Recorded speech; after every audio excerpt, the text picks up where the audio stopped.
Hello friends, आज मैं आपके सामने एक अनसंग वॉरियर और एक अनडिफीटेड सोल्जर के बारे में बताने जा रहा हूँ।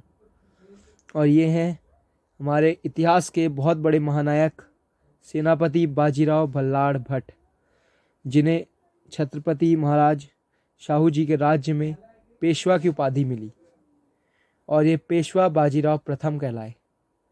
यह मात्र 19 साल की उम्र में पेशवा बन गए थे और इन्होंने 19 साल तक उस उपाधि पे रहे और 1740 में इनका देहांत हो गया।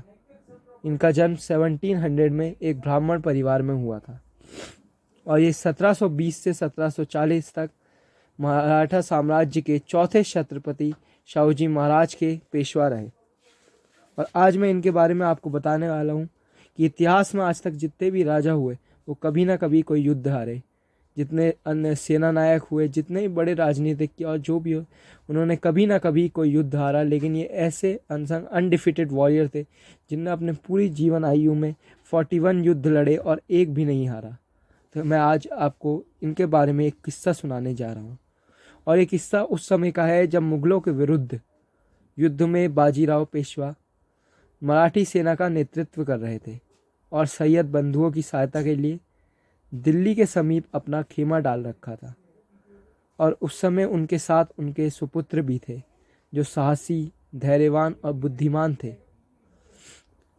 और जहाँ पे उनका खेमा था उस पहाड़ के चारों ओर किसानों के खेत थे और सेनापति बाजीराव का आदेश था कि किसानों को फसल को कोई भी नुकसान नहीं पहुँचाएगा। लेकिन कुछ मराठी सेना के साथ मनोहर राव होलकर सैनिकों के साथ उनके खेतों में घुसे और अपने जो घोड़े हैं उन्होंने उनका सारा जो फसल थी वो बर्बाद कर दी। इससे पेशवा बाजीराव बहुत नाराज़ हो गए और उन्होंने जो दोषी सिपाही थी उनको फटकार भी लगाई, जिसे देखकर उनके समीप रहने वाले और मराठा साम्राज्य के एक बड़े नेता मल्हार राव होलकर, जो बचपन से उनके साथ थे, वो बहुत क्रोधित हो गए कि बाजीराव आज उनके विरुद्ध हो गए। होलकर ने उन्हें मन ही क्षमा तो कर दिया, पर मन ही मन में उन्हें कभी क्षमा नहीं कर पाए और उनसे बदला लेने का अवसर ढूंढने लगे।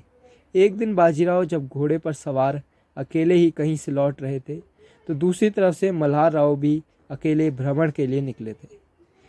दोनों का सामना हो गया।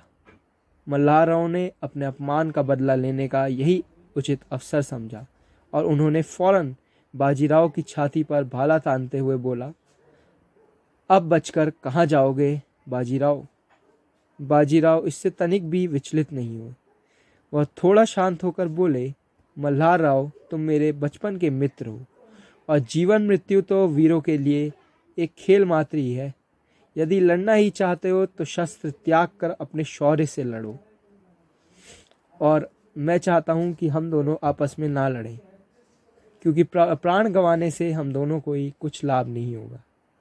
क्या आपसी लड़ाई से हम अपने लक्ष्य से चूक नहीं जाएंगे? क्या आप जानते हैं कि बाजीराव का जो मेन लक्ष्य था वो था स्वराज्य, क्योंकि उस समय छत्रपति शिवाजी महाराज के साथ बाद जो मराठा साम्राज्य था वो बहुत छोटा हो गया था।